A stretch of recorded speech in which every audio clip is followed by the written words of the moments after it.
What's up guys, so in today's video we're going to be covering an article from thedailymail.com in which an author talks about his experience going through divorce, and he describes how his wife was unaffected by the divorce. He wants to know why this is, as well as the long-term health risks and effects associated with men that are going through a divorce and how those compare to women. So with no further ado, let's dive into today's article, and hopefully by the end of the video you can have an understanding for men that you might have known that went through divorce, or understand the health risks because maybe you went through a divorce, and how you should move and operate after going through such a traumatic experience.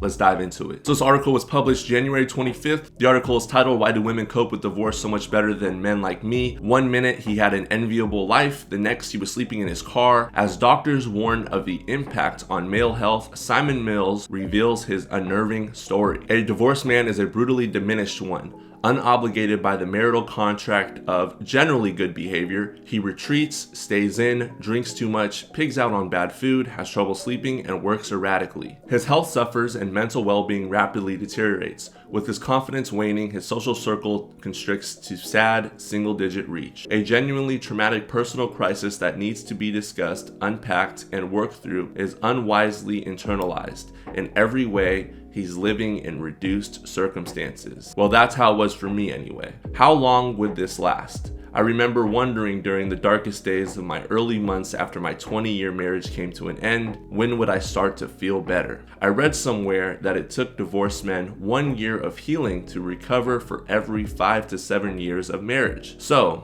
at best, I was looking at about 4 years of misery. My divorce muted me. I became an introverted, miserable, hermetic bore. I saw no one, I worked, I drank red wine. Weekends were the worst, and I would often go 72 hours without speaking to a soul, apart from the postman and supermarket checkout staff. My blood pressure was off the scale, and I was prescribed medication for anxiety and depression. Women just seemed to do divorce better. I was amazed to observe how my ex-wife never seemed to waver, emotionally or physically, throughout the grueling 18 months between our separation and eventual divorce. When I collected and dropped off the children at our house, because she kicked him out, I was dour and uncommunicative, shoulders sloping, complexion weighing. Yet I saw no sign of weakness, regret, or doubt in her discussion or demeanor. I was smaller, less than, but she appeared to be better than ever. Her mindset refreshed and rebooted. She was steely, I was just sad. For a long time, it was a bad time. Had I known that medical research backed up this notion of divorce taking a more profound toll on men than on women, I might have felt less bitter about it all, not to mention less alone. Divorced men are prone to deeper depressions and more likely to drink excessively and do recreational drugs. And it's not just our mental health that suffers. According to a new study, divorced middle-aged men living alone for more than 7 years after a life-altering event also have higher levels of inflammation in their bodies, which can result in hardened arteries, heart attacks, strokes, cancer, dementia, and even early death. Research conducted by Professor Reich Lund, senior author of the study from the University of Copenhagen, suggests that contrary to popular perception, men are often more emotionally attached to their marriages than women, and most commonly on the receiving end when it comes to instigating the first moves towards a breakup. Evidence shows that men tend to depend more on their female partners than the other way around, and so they are more vulnerable if they lose them, she says. I disagree with that. We'll get back to it. Men of the age we looked at tend to have smaller social networks than women, so are at a higher risk of loneliness. There is also evidence that men living alone may not look after themselves as well and are more reluctant to consult a doctor for medical problems. I agree with that. It depends on the type of man though. This could also explain the increased levels of inflammation in men following multiple breakups and more years living alone. Back in 2011, I had been married for the best part of 2 decades. Some years were calm and happy, others were tempestuous. But this divorce, it felt properly physically damaging.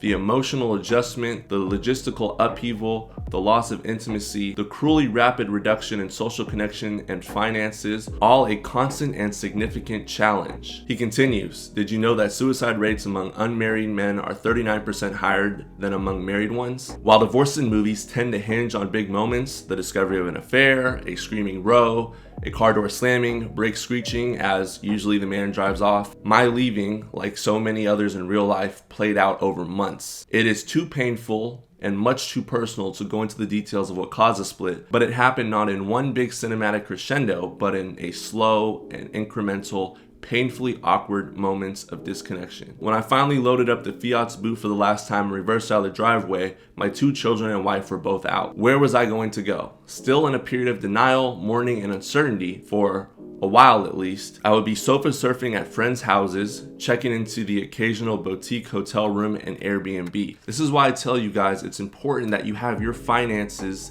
separate from your wife if you choose to get married. This way, if your wife decides to just up and leave, you're not out of a place to stay and you don't have to sofa surf at friends' houses and find an Airbnb and a hotel to stay at. This was something of a come down. I was a writer for and an editor of glossy magazines and a newspaper columnist, and during my life as half of a couple, the marital mantelpiece in our old 4-bedroom West London townhouse creaked under the weight of invitations. Our lives were a seemingly never-ending whirlwind of parties, red carpet events, country house weekends, and glamorous trips abroad where I would enjoy luxury accommodation and 5-star hotels. And now I would be staying for a freezing midwinter month in an unheated and semi-derelict attic flat that my mate was doing up. Or for a few memorable nights, sleeping on an inflatable mattress in the back of my estate car. Surprisingly comfortable as long as you can find a nice quiet street. Before finally moving into a small but cozy flat with another single man whom I found through a mutual friend. It felt like a regression and decidedly weird.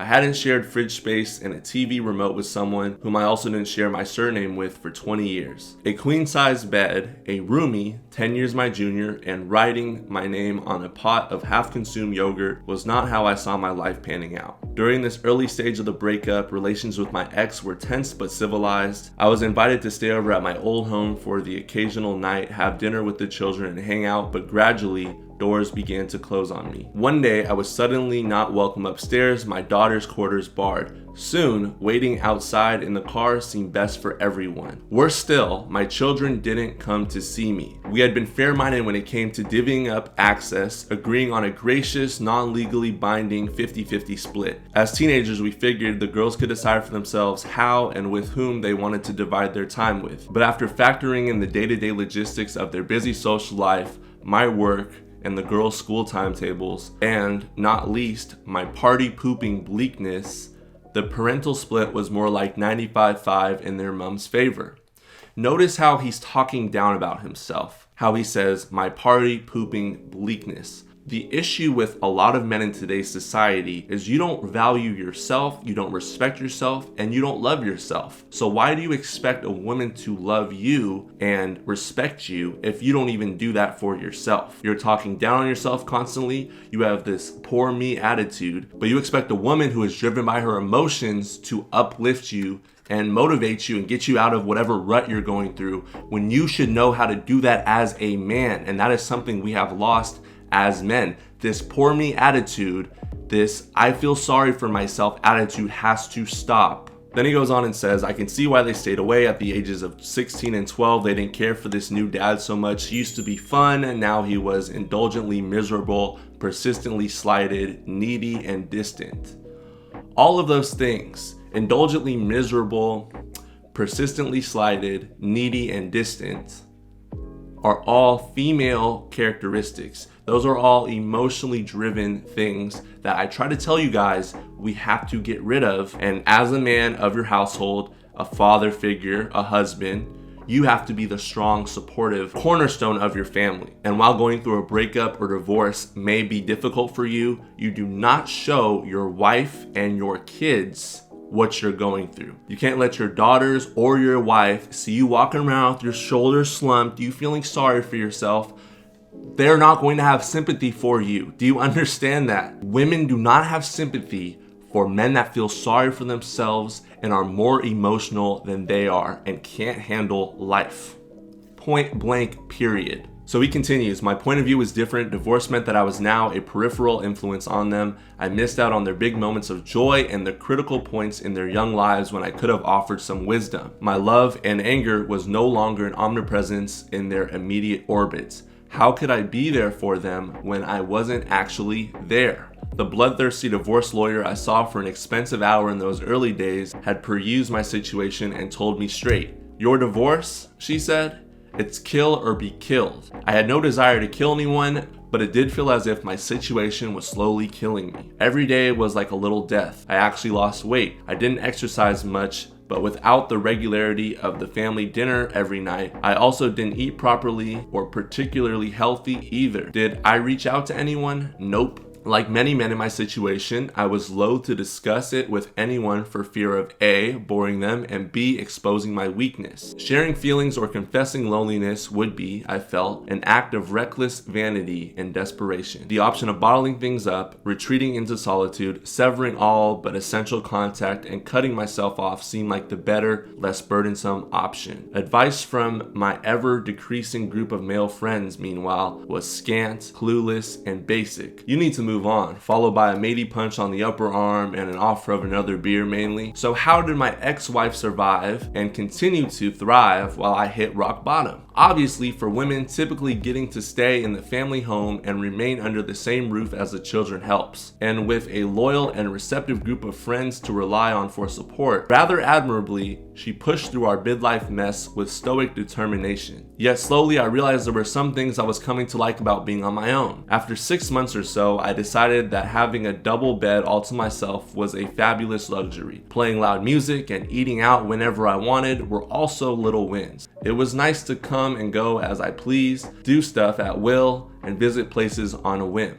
Thrilled at the idea of feeling vaguely desirable again, I started to enjoy dating too. I want you guys to pay attention to what he says here. The women I met were gentle and kind, variously advising me to get a dog and a hobby, to present myself as a curious, emotionally intelligent, good listener. He's making the mistake of asking these women he's going on a date with for advice on how to get better with women, when a confident man and a man that is successful with women would not have to ask these questions and would not go to a woman especially that he's on a date with and ask her how to deal with the situation that he's having with women, because that shows, number one, he's not pre-selected, he's not very good with women, and number two, that shows that he cares way too much about what women think. He should just be doing what he wants to do, be confident in what he likes to do, and the right women, which I tell you guys, will come along. You don't have to market yourself any type of way. Do what you do what you love, and the right woman, if that's what you want to do, will come alongside you. You will maybe run into her while you're doing what you want to do, while you're chasing your purpose and your dreams,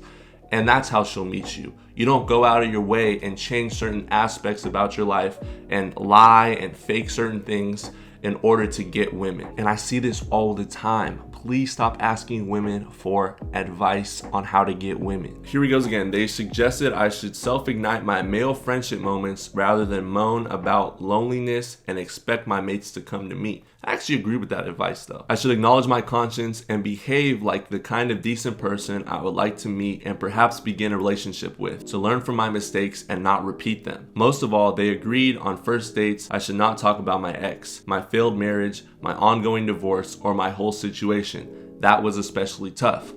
That's especially tough because you have a female mindset. You are feminine. You do not have control over your emotions, and you still don't because you're asking these women for advice. And I agree with their advice, actually, a lot of it, not all of it. But at the same time, you need to figure out what you want and what you like.